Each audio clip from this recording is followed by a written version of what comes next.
आपण सर्वजण जमलो आहोत. जो निर्धार मेळावा आपण घेतला होता त्याला अनुसरून गेली 15 दिवस या तालुक्यात नव्हे तर जिल्ह्यामध्ये चुकीच्या पद्धतीने बातम्या पसरवणारे निर्धार मेळावा पाहिल्यानंतर ज्यांच्या पायाखालची वाळू सरकली आणि ज्यांना भीती वाटली, ज्या एकाही उभा राहणाऱ्या नेत्याची हिंमत झाली नाही का त्याने जाऊन विघ्नात्याचं दर्शन घेऊन विघ्नात्याच्या प्रांगणामध्ये त्या ठिकाणी सभा गाजवावी, सभा दाखवावी आणि खऱ्या अर्थाने ज्या गेली 22 वर्ष या जुन्नर तालुक्यात आणि त्याच्या आधी मुंबईमध्ये मी 13 वर्ष काम करणारी कार्यकर्ती, या ठिकाणी कार्य करत असताना मी स्वतःला कायम कार्यकर्ती म्हणूनच पाहिलं. आणि येणारा कोणताही व्यक्ती, मग तो कुठल्या धर्माचा, कुठल्या जातीचा, कुठल्या पंथाचा, कुठल्या पक्षाचा बघितला नाही, तर सदैव त्याची अडचण, त्याच्या डोळ्यातलं अश्रू पुसण्याचं काम मी केलेलं आहे. आणि म्हणून मला प्रचंड विश्वास आहे. या ठिकाणी आधी प्रत्येक गटातल्यांनी शहराने जे बोललं, आशिष भाऊ, नेत्यांच्या अडचणी अनेक असतील, आपल्यात किती दम आहे तो आपण शोधायचा असतो. आणि खरंच आपल्यात दम आहे तो कोणामुळे आहे? या जनतेमुळे आहे. आपण कोणाच्या जीवावर लढतो? जनतेच्या जीवावर लढतो. आणि खऱ्या अर्थाने या जुन्नर तालुक्याने ठरवलं आहे. प्रत्येक जण विचार करतोय, ताई कशी बसेल, ताईला कसं बसवता येईल, ताईला कसं थांबवता येईल. सगळ्यांनी सगळे प्रयत्न करून थकले. माझ्या कार्यकर्त्यांना जाऊन त्यांच्याबरोबर बसून त्यांच्याबरोबर त्यांना फोडण्याचे देखील प्रयत्न केले. परंतु हे कार्यकर्ते कच्चे बच्चे नाहीत, हे वाघिणीचे छावे आहेत, हे वाघिणीचे बछडे आहेत. यांना कोणी पैसा खेळवू शकत नाही. जे पैशाच्या मागे पळतात, जे आपल्या स्वतःसाठी पळतात, ज्यांच्या डोक्यावर प्रत्येकाने सांगितलं मी हात ठेवलं आणि ज्यांना मी मोठं केलं, ज्यांना जाण आहे ते इथं दिसत आहे, ज्यांना जाण नाही ते बाहेर आहेत. पण त्यांनाही कळेल येत्या आठवड्यातच, येत्या दिवसात. नानांनी मगाशी सांगितलं, हाय कोणत्या मताची हिंमत, जेवढ्या अवलादी उभ्या आहेत त्यातल्या एकाने तरी म्हणावा की मी हिंदुत्वासाठी लढतोय. जर हिंमत असेल तर करा एल्गार. मी एल्गार केला, मी गेल्या आठवड्यातच एल्गार केला. मला सारखं सारखं भुकायची सवय नाही. वाघीण भुकत नसते, वाघीण करत असते. आणि म्हणून या ठिकाणी माझा असणारा कामावरचा विश्वास, माझा असणाऱ्या तमाम मायबाप जनतेवरचा विश्वास आणि माझं असणारं स्वतःचं काम, याच्या बळावर मी निश्चितपणाने प्रामाणिकपणे सांगते, ज्यांना मोठं केलं ना ते जरी आज तोंड लपवत असली तरी त्यांचं ऐकायला ही जनता वेडी नाही. जनतेने ठरवलं आहे. भल्याभल्यांची वाट लागली लोकसभेला. सगळ्यांनी बघितलं ना, 200 कोटी खर्च करणारा सुद्धा घरी पाठवला, 400 कोटी खर्च करणारा सुद्धा घरी पाठवला. 6 आणि 28 मताने येणारे खासदार आपण पाहिले. म्हणून माझा विश्वास आहे जनतेवर.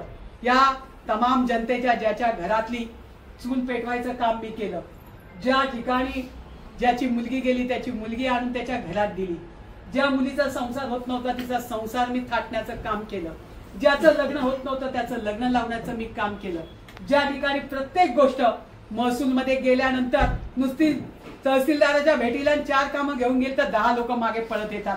ज्यावेळी त्यांचं काम होतं त्यांचं कामावर आणि त्या लोकांवर विश्वास आहे. तुम्ही गद्दारी करू शकता पण माझी सर्वसामान्य जनता माझ्याशी गद्दारी करणार नाही. जर तसं असतं तर मागच्या वेळेला सुद्धा इतकं मताधिक्य लोकांनी मला दिलं नसतं. आणि म्हणून आजही जाणकार लोक आहेत. आजही रोज बोलत नसले तर काय बरोबर का चुकीचं बोलते? गोठे पाहिजे ताई, घरकुल पाहिजे ताई, विहिरी पाहिजे ताई, प्रत्येक गोष्टीला ताई. लाईट गेली ताई, हापसी बंद ताई, प्रत्येक प्रश्नाचं उत्तर जर ताई आहे तर मग आमदार ताई का नको? का नको? कशासाठी राजकारण, कशासाठी चाललंय हे सगळं मला विचारायचं आहे. त्यांना पोचायला ना अजून 20 वर्ष लागतील लोकांपर्यंत.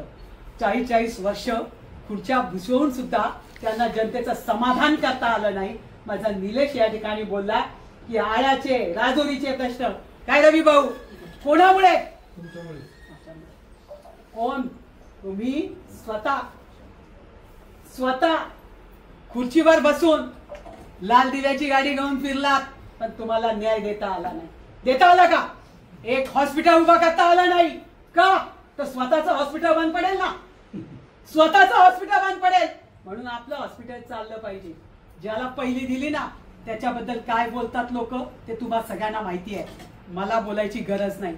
मला एकच कळतंय की तुमची आशाताई खणखणीत नाणं आहे आणि तिने केलेला कारभार सगळ्या जनतेला माहित आहे, महाराष्ट्राला माहिती आहे. आणि म्हणून या ठिकाणी जर माझी सुरुवात झालेली आहे, अनेक मंडळ मला भेटून गेली, अनेक तरुण मला भेटून गेले. मला तरुणांनी सांगितलं, ताई तुम्ही बोललात आणि आमच्यात संचारलं. आम्हाला वाटलं की अरे हिंदुत्वाला जपणारा एक तरी नेता या ठिकाणी आहे. आमच्या हिंदुत्वाला जपण्यासाठी आम्हाला नेत्याचा शोध घ्यावा लागतो. अहो मी त्यांना सांगितलं, काळजी करू नका पोरांनो, ही ताई श्वास असेपर्यंत हिंदुत्वासाठी लढा देणार. काय कोणत्या मताची अवलाद ज्याला हिंमत आहे त्याने पुकारा करावा, एल्गार पुकारावा. करू शकत नाही कारण मताची झोळी पाहिजे, त्यांना मताचं दान पाहिजे. मला सर्व धर्म समभाव मी मानणारी आहे, परंतु कोणी नादाला गेला त्याला सोडणारी मी नाही. आणि जे गद्दाऱ्या करतायत ना त्यांनी माझ्या समोर फिरून दाखवावं. तिथल्या तिथेच त्याचा कार्यक्रम केल्याशिवाय मी गप्प बसणार नाही. कारण 20 वर्ष मी तुम्हाला जाब विचारला नाही, 3 वेळा उभी राहिली तर का बेटा तुझ्यासाठी काय केलं, तुला कुठल्या खुर्चीवर बसवलं, तुला जनतेपर्यंत ओळख कोणी दिली. ज्याला जाण आहे ना तो इथे बसला शेजारी. आहे ना जाण? आहे ना, म्हणून इथे बसला. पहिल्या दिवसापासून 1 टाइम 1 एंट्री केली, हल्ला नाही. असे अनेक जण आहेत ज्यांनी जाण ठेवून आजही माझ्या सोबत आहे. आणि ही जाण ज्याला नाही ना त्याला जनता धडा शिकवल्याशिवाय राहणार नाही. ही जनता दरेकर भाऊ बरोबर का चूक? जनता वेडी नाही, तुम्ही जनतेला उल्लू बनवणार. जनता दाखवून देणार आहे, माझ्या माता भगिनी दाखवून देणार आहेत. आज या ठिकाणी शेतकरी असतील, आज महिलांचं मतदान या तालुक्यात 1,51,000 आहे. महिलांना सुद्धा माहिती आहे की संपूर्ण पुणे जिल्ह्याच्या 13 तालुक्यात वाणी साहेब एका पक्षाने एक सुद्धा महिला दिली नाही. आरक्षणाच्या गप्पा मारतात, आरक्षणाच्या गोष्टी करतात, मोठ्या मोठ्या गप्पा मारतात, आरक्षणाचे प्रणयते बनवतात. आणि एक महिलेला जर पुणे जिल्ह्यात खारा नाही, पुणे ग्रामीणच्या 13 तालुक्यामध्ये एक महिला तुम्हाला एकाही पक्षाला देता आली नाही, म्हणून हा एल्गार पुकारला.